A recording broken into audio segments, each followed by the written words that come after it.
ಇವ್ರನ್ನೂ ಕೂಡ ಅದೇ ಶ್ರೀಕಾಂತ್ ಕುಲಕರ್ಣಿ ಅಂತ ಶ್ರೀಕಾಂತ್ ಪೂಜಾರಿ ಅಂತ ಸಾವಿರಾರು ಜನ ಜಗದೀಶ್ ಶೆಟ್ಟರ್ ಅಂತ ವ್ಯಕ್ತಿನ ಚುನಾವಣೆಯಲ್ಲಿ ಗೆಲ್ಲಿಸಿದ್ರು. ಅವ್ರನ್ನೂ ಮುಖ್ಯಮಂತ್ರಿ ಆಗಿದ್ದರು. ಮುಖ್ಯಮಂತ್ರಿ ಆಗಿದ್ದಂಥವ್ರು ಆ ಶ್ರೀಕಾಂತ್ ಪೂಜಾರಿಯ ಋಣವಂತ ತೀರ್ಸೋಕ್ಕೋಸ್ಕರ ಈ ಕೇಸೆಲ್ಲ ವಾಪಸ್ ತಗೋಬೇಕಾಗಿತ್ತು. ಕಾರ್ಯಕರ್ತರನ್ನ ಮರೆತು, ಸಿದ್ಧಾಂತವನ್ನು ಮರೆತು ನೀನು ಮುಖ್ಯಮಂತ್ರಿ ಆಗಿದ್ದಲ್ಲಪ್ಪ, ನೀನೇ ತಾನೇ ಮುಖ್ಯಮಂತ್ರಿ ಆಗಿದ್ದು. 1992 ಕೇಸು, 32 ವರ್ಷದ ಕೇಸಿದ್ದು. ಮಧ್ಯೆ ನೀವು ಮುಖ್ಯಮಂತ್ರಿ ಆಗಿರಲಿಲ್ವಾ? ಆ ಹುಬ್ಬಳ್ಳಿ ಕಾರ್ಯಕರ್ತರೆಲ್ಲ ನಿಂಗೆ ಶ್ರಮ ಹಾಕಿ MLA ಮಾಡಿ ಮಂತ್ರಿ ಮಾಡಿರಲಿಲ್ಲ, ಮುಖ್ಯಮಂತ್ರಿ ಮಾಡಲಿಲ್ವಾ? ಯಾಕೆ ವಾಪಸ್ ತೊಗೊಂಡಿಲ್ಲ? ನೀನು ಉತ್ತರ ಕೊಡೋದು ಬೇರೆಯವ್ರ ಮೇಲೆ ಹೇಳ್ತಿದ್ದೀಯೇನು? ನಾನು ಅದಕ್ಕೋಸ್ಕರ ಹೇಳ್ತಾ ಇದ್ದೀನಿ, ಇವತ್ತು ಕರ್ನಾಟಕ ರಾಜ್ಯದ ಮುಖ್ಯಮಂತ್ರಿಗಳು, ಗೃಹ ಮಂತ್ರಿಗಳು ಸುಳ್ಳು ಕೇಸ್ಗಳನ್ನು ದಾಖಲೆ ಮಾಡಿದ್ದನ್ನು ಕೋರ್ಟು ಇವತ್ತು ಅವರಿಗೆ ತಪರಾಕಿ ಹೊಡೆದಂಗೆ ಇವತ್ತು ಜಾಮೀನು ಕೊಟ್ಟಿದ್ದಾರೆ. ಬರುವಂಥ ದಿನ ರಾಜ್ಯ ಜನ ಅವ್ರನ್ನ ಕ್ಷಮಿಸಬೇಕಾದ್ರೆ ತಕ್ಷಣ ರಾಜ್ಯ ಜನರ ಕ್ಷಮೆ ಕೇಳಬೇಕು ಮತ್ತು ಸಂಬಂಧಪಟ್ಟ ಅಧಿಕಾರಿಗಳ ಮೇಲೆ ಅವ್ರ ಕ್ರಮ ತಗೋಬೇಕು ಅಂತ ಒತ್ತಾಯ ಮಾಡ್ತೀನಿ.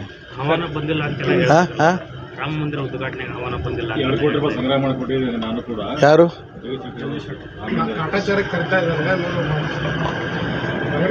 ಕಾಟಾಚಾರಕ್ಕೆ ಕರೀತಾರೆ ಅಂದ್ರೇನು? ಇವ್ರ ಮನೆ ಮುಂದೆ ಹೋಗಿ ಇದೇನೋ ಅಂತಾರೆ, ಡೊಳ್ಳು ಬಾರಿಸಿ ಪಾಲಗ ತೊಗೊಂಡು ಊದಿ ಕರ್ಕೊಂಡು ಹೋಗ್ಬೇಕಾ? ನೋಡಿ, ಅವರೊಂದು ವ್ಯವಸ್ಥೆ ಮಾಡ್ಕೊಂಡಿದ್ದಾರೆ. ದೇಶದ ಯಾವುದೇ ಮುಖ್ಯಮಂತ್ರಿಗಳನ್ನು ಕರೆದಿಲ್ಲ. ಉತ್ತರ ಪ್ರದೇಶದ ಮುಖ್ಯಮಂತ್ರಿ ಬಿಟ್ಟರೆ ದೇಶದ ಯಾವುದೇ ಮುಖ್ಯಮಂತ್ರಿಗಳು ಕರೆದಿಲ್ಲ. ಅವರು ಕೆಲವು ವ್ಯವಸ್ಥೆಗಳು ಮಾಡ್ಕೊಂಡಿದ್ದಾರೆ, ಯಾರ್ಯಾರು ಕರಿಬೇಕು, ಯಾರ್ಯಾರು ಬಿಡಬೇಕು ಅಂತ. BJP ಮುಖ್ಯಮಂತ್ರಿಗಳನ್ನೂ ಕೂಡ ಉತ್ತರ ಪ್ರದೇಶದ ಮುಖ್ಯಮಂತ್ರಿ ಬಿಟ್ಟು ಬೇರೆ ಯಾರನ್ನೂ ಕರೆದಿಲ್ಲ. ಇವರು ಒಂದು ಸರಿ ಮುಂಚೆ ಹೇಳ್ತಿದ್ರು ಕಾಂಗ್ರೆಸ್ನವರು, ಇಲ್ಲಿ ಈ ಒಂದು ಏನು ರಾಮ ಮಂದಿರ ಕಟ್ಟೋದೇ ಇಲ್ಲ, ಇವರು ಚುನಾವಣಾ ಗಿಮಿಕ್ ಇದು ಅನ್ನೋ ಥರದಲ್ಲಿ ಹೇಳ್ತಿದ್ರು. ಯಾವಾಗ ಕೋರ್ಟ್ ಆದೇಶ ಬಂತು ರಾಮ ಮಂದಿರ ಕಟ್ಟಕ್ಕೆ ಶುರು ಮಾಡಿದ್ರು, ಇದು ಪೂರ್ಣ ಕಟ್ಟಲ್ಲ ಈ ಮಾತುಗಳೆಲ್ಲ ಹೇಳಿದ್ರು. ಕಟ್ಟೋದು ತಪ್ಪು, ಇಲ್ಲಿ ಆಸ್ಪತ್ರೆ ಕಟ್ಬೋದಿತ್ತು, ಇಲ್ಲಿ ಬೇರೆ ಏನೋ ಕಾಲೇಜ್ ಕಟ್ಬೋದಿತ್ತು, ಈ ರೀತಿ ಎಲ್ಲ ಟೀಕೆಗಳು ಮಾಡ್ತಾ ಬಂದರು. ಈಗ ನಮಗೆ ಆಹ್ವಾನ ಬಂದಿಲ್ಲ, ಈ ರೀತಿ ಮಾತುಗಳು ಆಡ್ತಾರೆ. ಅವರಿಗೆ ಬೇಡದಿದ್ದಂಥ ಒಂದು ರಾಮ ಮಂದಿರ ಆಗಿದೆ.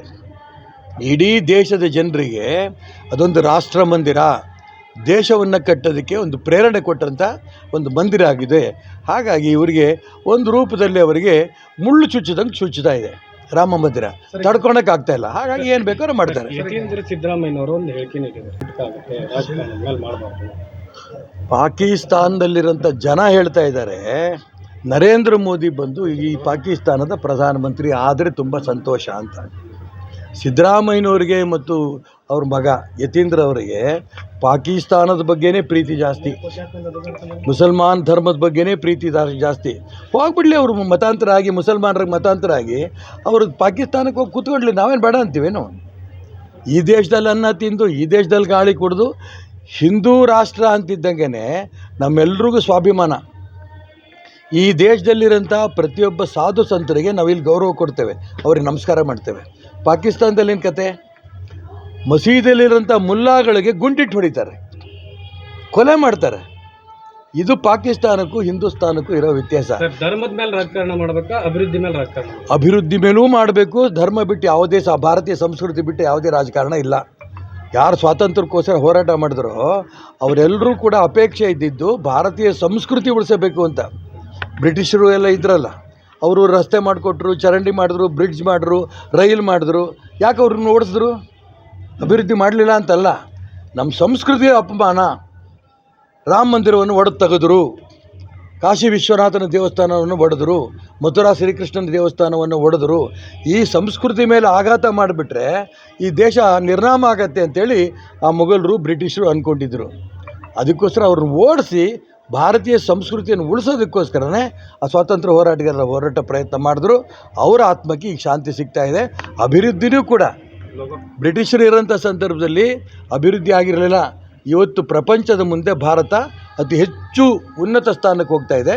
ಅದು ಕೂಡ ಈ ಕಾಂಗ್ರೆಸ್ನವರು ಸಹಿಸ್ಕೊಳ್ಳೋಕ್ಕಾಗ್ತಿಲ್ಲ. BJP ಅವರಿಗೆ ಬರೀ ಕೇವಲ ರಾಮ ಬೇಕು, ಆದರೆ ರಾಮನನ್ನು ಪರಿಚಯಿಸಿದ ವಾಲ್ಮೀಕಿ ಬೇಡ ಅಂತ ಪ್ರಜ್ಞೆ ಮಾಡ್ತಾರೆ. ಅಂದರೆ ವಾಲ್ಮೀಕಿ ಒಂದು ಸಣ್ಣ ಮೂರ್ತಿನೂ ಕೂಡ ಪ್ರತಿಷ್ಠೆ ಅಲ್ಲಪ್ಪ, ತುಂಬ ಸಂತೋಷ. ವಾಲ್ಮೀಕಿ ಬಗ್ಗೆ ಏನಾದ್ರು ಗೌರವ ಕೊಟ್ರಲ್ಲ, ತುಂಬ ಸಂತೋಷ. ದೇಶಕ್ಕೆ ಸ್ವತಂತ್ರ ಬಂದು ಇಷ್ಟು ವರ್ಷ ಆಯ್ತಲ್ಲ, ವಾಲ್ಮೀಕಿ ನೆನಪಾಯ್ತೇ ನಿಮಗೆ ಕಾಂಗ್ರೆಸ್ನವರಿಗೆ? ಈಗ ರಾಮ ಮಂದಿರವನ್ನು ಕಟ್ತಿದ್ದೀವಿ ಅಂತ ತಕ್ಷಣ ಕಾಂಗ್ರೆಸ್ನವರಿಗೆ ಈಗ ವಾಲ್ಮೀಕಿ ನೆನಪಾಯಿತು. ಮಹರ್ಷಿ ವಾಲ್ಮೀಕಿಯ ಹೆಸರನ್ನ ಇವತ್ತು ಅಯೋಧ್ಯೆಯಲ್ಲಿ ಅಂತಾರಾಷ್ಟ್ರೀಯ ಮಟ್ಟದ ವಿಮಾನ ನಿಲ್ದಾಣಕ್ಕೆ ಅವ್ರ ಹೆಸರಿಟ್ಟಿದೆ. ವಾಲ್ಮೀಕಿ ದೇವಸ್ಥಾನವನ್ನು ಕಟ್ಟಬಾರ್ದು ಅಂತೇನಿಲ್ಲ. ಆದರೆ ನೀವು ಕಾಂಗ್ರೆಸ್ನವ್ರು ಈ ದೇಶದಲ್ಲಿ ಸ್ವತಂತ್ರ ಬಂದಾಗಿಂದ ಅತಿ ಹೆಚ್ಚು ಆಡಳಿತ ನಡೆಸಿದವರು ರಾಮನೂ ಮರ್ತಿದ್ರಿ, ವಾಲ್ಮೀಕಿನೂ ಮರ್ತಿದ್ರಿ. ಎಲ್ಲ ಮಹಾಪುರುಷರಿಗೆ ಗೌರವ ಕೊಡೋಂಥ ವ್ಯವಸ್ಥೆ ಭಾರತೀಯ ಜನತಾ ಪಾರ್ಟಿ ಸರ್ಕಾರ ಬಂದ ಮೇಲೆ ಆಗಿದೆ. ಇನ್ನು ಬರೋಂಥ ದಿನ ಅವೆಲ್ಲವೂ